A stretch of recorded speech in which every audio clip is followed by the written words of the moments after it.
నువ్వు వస్తేనే నేను ఓపెన్ చేస్తాక. ఎవరి చేత నేను ఓపెన్ చెప్పి నువ్వు రావాలి, ఎక్కడున్నా సరే. ఎప్పుడు వస్తావు? సరే పాస్టర్ గారు వస్తారని చూపించి అదిగో మొత్తం తెచ్చాడయ్యా అని ఏది జరిగినా సరే ప్రతి విషయం నాతో పంచుకునేవాడు చిన్నపిల్లలాగా. మా ఇద్దరి మధ్య అంత ప్రేమ లేదు పిల్లలాగా. అందరికంటే పాస్టర్ గారి గురించి ఎవరన్నా 2 ముక్కలు చెప్పంటే వాళ్ళ కుటుంబం అందరికంటే సంఘాన్ని ప్రేమించేవాడు, సంఘంలో ఉన్న అందరికంటే నన్ను ఎక్కువ ప్రేమించేవాడు అని నేను ఖచ్చితంగా ధైర్యంగా చెప్తాను దేవుని సన్నిధానంలో. కానీ ఏమైపోయింది? ధరలోని ప్రేమలన్నీయు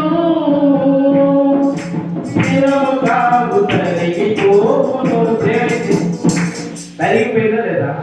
ఒక్కోసారి అది తలుచుకున్నప్పుడల్లా నాకు కూడా ఎందుకులే ఆ ప్రేమ మీద కనిపిస్తుంది. కానీ దైవజనుకున్న భారం మనకి ఉంటే రేపు యేసయ్య కల్వరి శిలువలో మన కొరకు చేసినటువంటి త్యాగానికి మరలా ఆయన వచ్చేటప్పుడు మనం కూడా ఎంతపడిన తర్వాత ప్రభుతో మనం యుగయుగాలు జీవించేటప్పుడు ఇదిగో వీళ్ళు కూడా నా భారాన్ని పంచుకున్నారు, యేసయ్య నువ్వు ఇచ్చిన నాకు భారాన్ని ఇదిగో పంచుకున్న నా బిడ్డలని ఆయన ధైర్యంగా సాక్ష్యం చెప్తారు మన గురించి.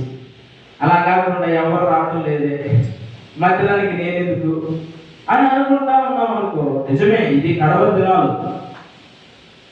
ఒక 500 1000 రూపాయలు అయితే ఎవరొకరు చందాలేసి ఒక వస్తువును కొనుక్కోవచ్చు. కానీ ఒక 5 మందిని 10 మందిని సమకూర్చడం అనేది అంత ఆశామాషిగా లేదు ఈ దినాల్లో. ఒకరి మనసులో ఉన్నది ఇంకొకరి మనసుకి ఏం అర్థంగా ఉండాలి. పైకి మాత్రం బాగా వందనాలండి తందాలు అంటారు. కానీ ఒకరి మనసులో ఏముందో ఎదుటి మనసులో ఏముందో ఎవరికి ఏం అర్థంగా ఉంటున్నారు. మళ్ళీ మందిరాలకు వస్తున్నారు, పాటలు పాడుతున్నారు. ఒక పాట ఉంటుంది, ఆ పాట తర్వాత పడతారు. ఒకరు మందిరానికి వచ్చిన పాటలు పాడిన ఆ పరిచయ సుంకరి విధానంలో మాత్రం అలానే కొనసాగుతుంది. మనకై మన జీవితంలో ప్రభుపా సన్నిధిలోకి వచ్చిన తర్వాత ప్రభా నన్ను క్షమించు అని మనం క్షమాపణ పొందిన తర్వాత ఇతరులను కూడా మనం క్షమించే అనుభవానికి మనం రావాలి. మనం చేసిన పెద్ద పాపాలేమో దేవా క్షమించు, ఎదురు చిన్న పాపం చేశారని నేను క్షమించను అని అన్నాం అనుకో, మనం వేషధాలను బయటకు సెలవిస్తాం. ఇతరులు కూడా మనం క్షమించాలి, ఒకరికొకరు ప్రేమించుకోవాలి, ఒకరికొకరు సంతోషంగా వందనాలు చెప్పుకోవాలి. అవి ఏమి ఉండట్లేదు మనుషుల్ని. ఒకరిని చూస్తే ఒకరికి ఏదేదో పగ కక్ష ద్వేషం. కానీ అపోస్తలుగా 1 కొరింథీయుల్లో పౌలు ఏమన్నాడు? అంతకుముందు ఆల్రెడీ చెప్పాం చూడండి. 1 కొరింథీయులకు రాసిన పత్రికలో 11వ అధ్యాయంలో పౌలు ఏమన్నాడంటే చూద్దామా? 11:18 వస్తుంది. 15 నుంచి చదువుదాం. కొంతమంది కూడి వస్తే కీడికే కానీ చూడండి. మనం మందిరానికి ఎందుకు రావాలి? దేవుని యొక్క ఉన్నటువంటి సమృద్ధిని సంపాదించుకొని ఆ మందిరంలో ఉన్నటువంటి మేలులు అనుభవించాలి. మనం మందిరానికి ఎందుకు వస్తున్నామంటే మందిరంలో ఏముంటది? మేలు. దేవుడి సన్నిధానంలో దేవుడు అంట నీ కొరకు నా కొరకు కొన్ని మేలులు సిద్ధపరిచి ఉన్నాడంట. ఆ కీర్తన గ్రంథం 34వ అధ్యాయంలోకి వెళ్తే అక్కడ చూద్దాం. నీ కొరకు నా కొరకు దేవుడు గొప్ప మేలులు దాచి ఉంచాడు. దాచుతారు, అంతేగాని నలుగురికి పెట్టి అయిపోయింది అంటాడు. దేవుడు కూడా ఎవరికి దాచి ఉంచుతాడు కొన్ని మేలులు, ఎవరికి సిద్ధపరిచి ఉంచుతాడు కొన్ని మేలులు అంటే దేవుని యందు భయము భక్తి. నీవు ఎప్పుడైతే దేవుని యందు భయము భక్తి కలిగి ఉంటావో ఆయన మందిరం అంటే నువ్వు పరిగెడతాడు. ఆయన మందిరంలోకి రావడానికి క్షమిస్తాడు. ఒకవేళ ఎవరన్నా పాస్టర్ గారు అంటే వాళ్ళ ఇంటికి వెళ్ళి కాళ్ళైనా పట్టుకుని వస్తాడు. ఎవరితో శత్రుత్వం అనేది ఎన్నడూ ఉంచుకోడు. ఎందుకంటే దేవుడికి భయపడేవాళ్ళు దేవుడికి లెక్క చెప్పాలి. ఇప్పుడు మనమేమో ఒక మాట తోలాడచ్చు, నేను ఒక మాట తోలాడచ్చు, ఎవరు నన్ను ఏమనుకోవచ్చు, కానీ మన అన్నింటినీ లెక్క సరి చేసే దేవుడు ఉన్నాడు. కాబట్టి ఇతరులను మనము తక్కువ లేదా ఇతరులను మనం అక్షరం కలవని వినుచున్నాము అంతే కదండి అనేది మన మనసులోకి రాకూడదు. ఒకవేళ ఏదైనా ఉన్నాకో క్షమిద్దాం, లేదా మనమే ఏదైనా క్షమిద్దాం సంఘానికి వాళ్ళ పక్షాన చేసాము, వీళ్ళు క్షమాపణ. అవి వాళ్ళ వరకే, వాళ్ళ కులాల వరకే. ఇంకొకటి వెళ్ళామనుకో వాడి తక్కువ చూపు చూస్తారు. కానీ దేవుని సంఘం ఇది దేవుని సంఘం. భాస్కర గారి సంఘము, నా సంఘము, అన్నల సంఘం, మీ సంఘం కాదు. క్రీస్తు తన స్వరక్తం ఇచ్చి సంపాదించిన సంఘం అని అపోస్తలుల కార్యాలలో ఉంది. చూద్దాం ఆ మాట. 20వ అధ్యాయము 28వ వచనం. దేవుడు తన స్వరక్తం ఇచ్చి సంపాదించిన తన సంఘమును. చెప్పండి అందరూ చదివే మాట. దేవుడు తన స్వరక్తం ఇచ్చి సంపాదించిన సంఘము. అది ఇక్కడ ఎవరు ఆధిక్యతలు, ఎవరు గొప్పతనాలు కాదు. ఇక్కడ దేవుడు మాత్రమే ఇక్కడ ఆధిక్యత పొందాలి. దేవుడు మాత్రమే ఇక్కడ మహిమపరచబడాలి. దేవుడు మాత్రమే ఇక్కడ ఘనపరచబడాలి. ఎందుకంటే ఆయన మన కొరకు ప్రాణం పెట్టిన దేవుడు, మన కొరకు రక్తం కాల్చి సంపాదించిన సంఘం ఇది. ఇక్కడ నీవు వచ్చావంటే ఎందుకు వచ్చావు? నన్ను చూసి రాలా, లేదు నేను వచ్చాను నిన్ను చూసి రాలేదు. దేవుని సంఘం ఉంది. ఆయన మన కొరకు రక్తం కాల్చాడు. కొంతమంది బిడ్డలు, దేవుని ప్రేమించే బిడ్డలు శనివారం వస్తారు. వారికి కొంత వాక్యాన్ని బోధించాలి, లేదా వాళ్ళు వింటారు, చక్కగా పాడతారు, అందరం కలిసి ప్రభువును ఆరాధించాలన్న ఆశలు కలిగి ఉంటే మనం ఇక్కడికి వచ్చాం. కానీ కొంతమందికి అలాంటి ఆశలు ఉండవు. వారికి సేవకు వస్తే డబ్బు కావాలి, వారి సేవలోకి వస్తే వారికి ఏ కావాలంటే ఆధిక్యత కావాలి, ప్రధానత్వం కావాలి. బైబిల్లో చాలా మంది ప్రధానత్వం కోరుకొని త్రోసివేయబడ్డారు. తెలిసినా సరే వాళ్ళు తెలియనట్టుగా ప్రవర్తిస్తారు. కానీ మనం ఏం చేయాలంటే దేవుని ఆరాధించాలి. ఎందుకంటే ఆయన తన స్వరక్తం ఇచ్చి తగ్గించుకునే మనసు లేకుండా, పరిశుద్ధత లేకుండా బల్లారాధన కూడా మనం చేయకూడదు. అలా చేసామంటే చాలా నష్టం జరుగుతుంది ప్రియులారా. మనకి మేలు రాదు కానీ కీడే వస్తుంది. దేశాలు అసూయలు అనేది మనకు ఉండకూడదు ప్రియులారా. దేవుని వాక్యంలోనికి మనం వెళ్దాం. నా యందు స్థిరమైన మనసును నూతనముగా పుట్టించుము. ప్రార్థన చేసుకుంటాం. ఈ దాసులను ఈ సెలవు చోటు మరుగుపరచుకోమని నాతో మాట్లాడమని నా కొరకు కూడా ప్రార్థించేయండి. ఒక్క నిమిషం. హెచ్చరిక మాటలు అన్నింటినీ మేము సంపూర్ణంగా స్వతంత్రించుకోవడానికి సహాయం చేయండి. ఈ వాక్యం ద్వారా మాతో మాట్లాడండి ప్రభు. ఈ వాక్యాన్ని మీరే మాకు కావాల్సిన మాటలు మీ సెలవు చాటును మరుగుపరుచుకొని నన్ను నీ నోటి కోరగా మాత్రం మాడుకొని మీరు మహిమ పొందమని వచ్చిన ఈ ప్రతి బిడ్డను బట్టి నేను స్తుతించుకుంటూ గణపరుచుకుంటూ యేసు ఉన్నతమైన నామములో ప్రార్థిస్తున్నా మా తండ్రి. ఆమేన్. దేవుడికి తెలియదా మొదటి సంవత్సరం? దేవుడికి తెలియదా రెండవ సంవత్సరం? దేవుడికి తెలియదా మూడో సంవత్సరం? సార్లు నేను ఆపేద్దాము కాదు. ఆయన సువార్త, ఆయన ప్రేమ సువార్త ప్రకటిస్తానే ఉంటాడు. ప్రకటించిన తర్వాత ఇక చాలు మనం చూస్తా పెట్టాడు అనుకో, అయిపోయింది. మధ్యలో మనం 7:30 అనుకున్నాం అనుకో, పరిగెత్తి కూడా దాదాపు దేవుడి కృపను బట్టి 7:30 వచ్చాము. దేవుడి కృపను బట్టి కొంతమంది ప్రార్థన చేస్తున్నాం, చాలా సంతోషంగా. ప్రియులారా, మనము నిన్న ఆదివారము వస్తే మందిరంలో ఎవరు లేరు, ఆయన బయట ఉన్నాడు. ఏంటంటే ఎవరు లేరు మందిరంలో అన్నాడు. ఎవరు ఎందుకు ఉన్నారు? ప్రభు ఉంటాడు ఇక్కడ నీకోసం. మనుషులు ఎవరు ఉండరు. ప్రభు యొక్క ప్రేమ ఎల్లప్పుడూ మన కొరకు కాచి ఉంటుంది ప్రియులారా. మనుషుల ప్రేమ కొంతకాలమే, ఆ తండ్రి ప్రేమ కొంతకాలమే. 12 సంవత్సరాల దాకా నాకు ఉంది, తర్వాత లేదు. దైవజనుల ప్రేమ కొంతకాలమే ఉంది, ఇప్పుడు లేదు. అట్లాంటి ప్రభువును మనం వదిలేస్తామా? వదిలేయకూడదు. అలాగే మందిరంలోనికి మనం 7:30కి అన్న తర్వాత నేను ఖచ్చితంగా 7:30కి వచ్చేసి దేవుడి కృపను బట్టి. అయితే ఆ సెంటర్కి వెళ్ళి వచ్చే క్రమంలో 7:29 లేదా 28 మధ్యలో వర్షం పడతా ఉంది. అప్పుడు నాకు నోవహు గుర్తొచ్చాడు. ఓహో, మనం ముందుగానే మందిరంలో ఉంటే ఈ వర్షానికి తడవకుండా ఉంటాం. కొంతమంది ఏమంటారు, వర్షం పడిపోయిన ప్రార్థనకు రాదు కదా. కానీ మనం 7:30 కంటే ముందు ఉన్నాం అనుకో, మన ఏ వర్షం వచ్చినా మన ఆరాధన ఆగదు, స్తుతించడం మనం మానుకోం. హల్లెలూయా.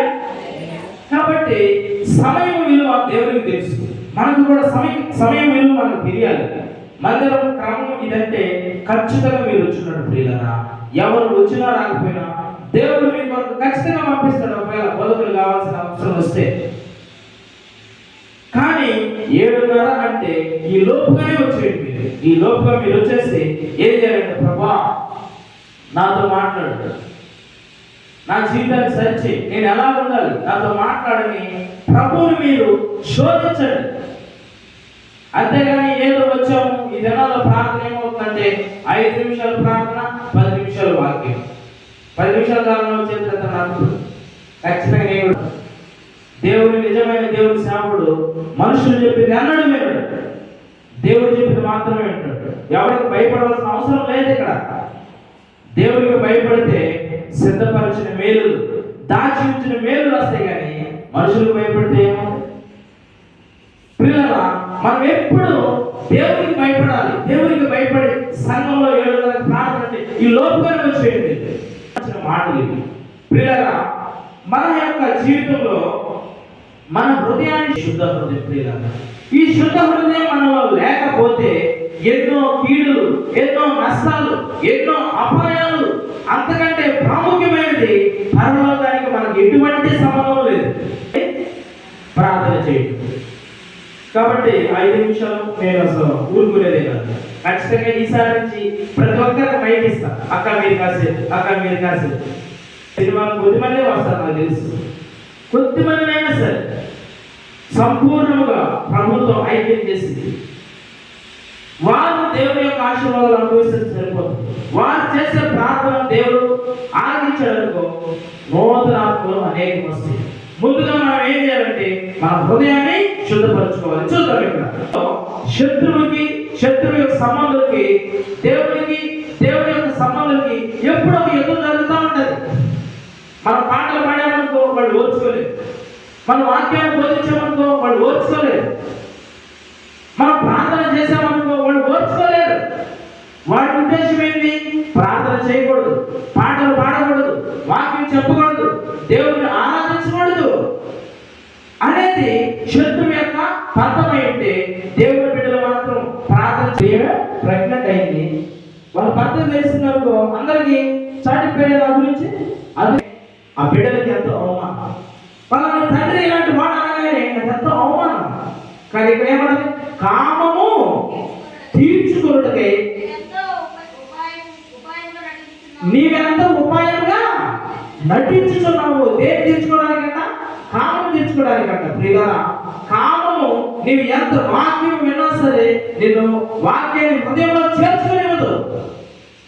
కామము, క్రోధము, లోపము, మదము, మత్సరం అనే ఈ చెడ్డ గుణాలన్నీ మనిషిని అపవిత్రం చేస్తాయి, శుద్ధ హృదయం లేకుండా చేస్తాయి. దాని యొక్క హృదయం ఎలా ఉందంటే శుద్ధంగా లేదు, అపవిత్రత లేదండి. ఇప్పుడు ఊరియా ఏమంటే నేను వెళ్ళను అన్నాడు. తర్వాత ఏం చేశాడు తెలుసా? ఊరియాని మళ్ళా వెనక్కి పంపించి ఆ యుద్ధంలో ముందు పెట్టించి ఊరియాని చంపేస్తాడు. ఎంత పాపం అండి! మొదటేమో తన భార్యతో పాపం చేశాడు, రెండోది ఏం చేశాడు?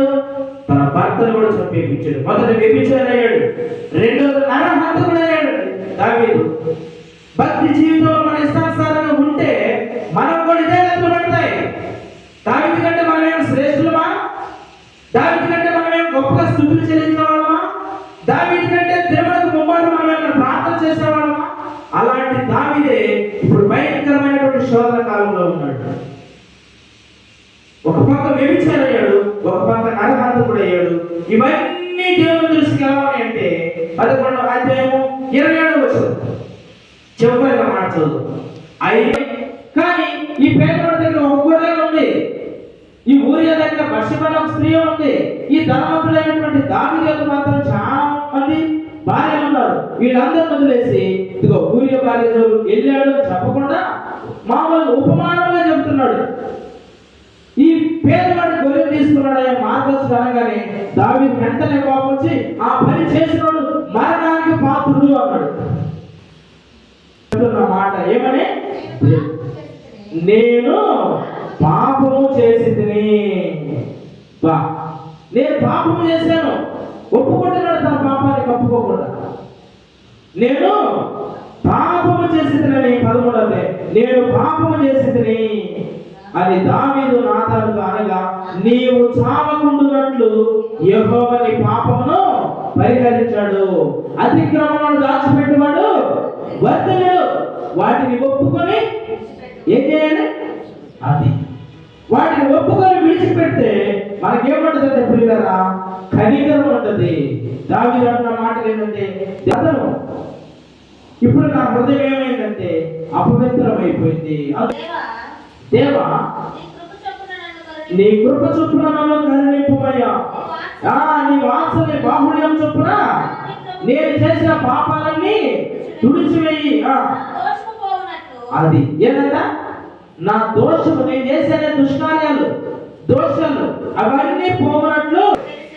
చూడండి ప్రియులారా, కొంతమందికి వాళ్ళ అతిక్రమం వాళ్ళకి తెలియదు, కానీ పక్కన వాళ్ళే బాగా తెలుస్తుంది. కానీ దావీదు ఏమంటాడు? నేను చేసిన అతిక్రమాలు నాకు తెలుసు. పాపం ఎప్పుడు ఎదుటే ఉంటుంది ప్రియులారా. మనం చేసిన పాపంలో మనం ఎదుటే ఉంటాయి. మనమే పక్కన పెట్టి బాగానే ఉన్నాం అనుకుంటాం. కాదు కాదు, వాటిని సరి చేసుకో. దేవుని సన్నిధానంలోకి వచ్చి నీకు కేవలంగా నీకే విరోధంగా నేను పాపం చేశానయ్యా, అందుకు నాకు శుద్ధ హృదయము లేదు. నీ దృష్టి ఎదుట నేను చెడుతనం చేశానయ్యా. చూడండి ప్రియులారా, మనకు రక్షణ దేవుని సన్నిధానంలోకి వచ్చి దేవునితో పశ్చాత్తాపడాల్సిన సమయం ఇది. ఆ పాపంలో మనకు కీడు చేయకముందే, అవి మనకి నష్టాన్ని కలిగించకముందే, కష్టాన్ని కలిగించకముందే దేవుని సన్నిధానంలోకి వచ్చి మన యొక్క హృదయాన్ని శుద్ధి చేసుకోవాల్సిన సమయం ఇది. దేవుడు వెలుగైనాడు, ఆయన ఎందుకు చీకటి ఎంత మాత్రమో లేదు, ఆయనతో కూడా అప్పుడు ఆయన కుమారుడైన యేసు రక్తము మనలను ప్రతి పాపము నుండి మనలను పవిత్రులుగా చేయను. ప్రార్థిస్తామా, పౌరించుతామా? ప్రభావం శుద్ధ హృదయాన్ని ఇచ్చి ఈ రాత్రి కాల సమయంలో మీరు నాతో చెప్పిన నీ మాటల కొరకే నేను స్తుతిస్తున్నాను. ఎంతో కాలంగా నేను కూడా దావీదు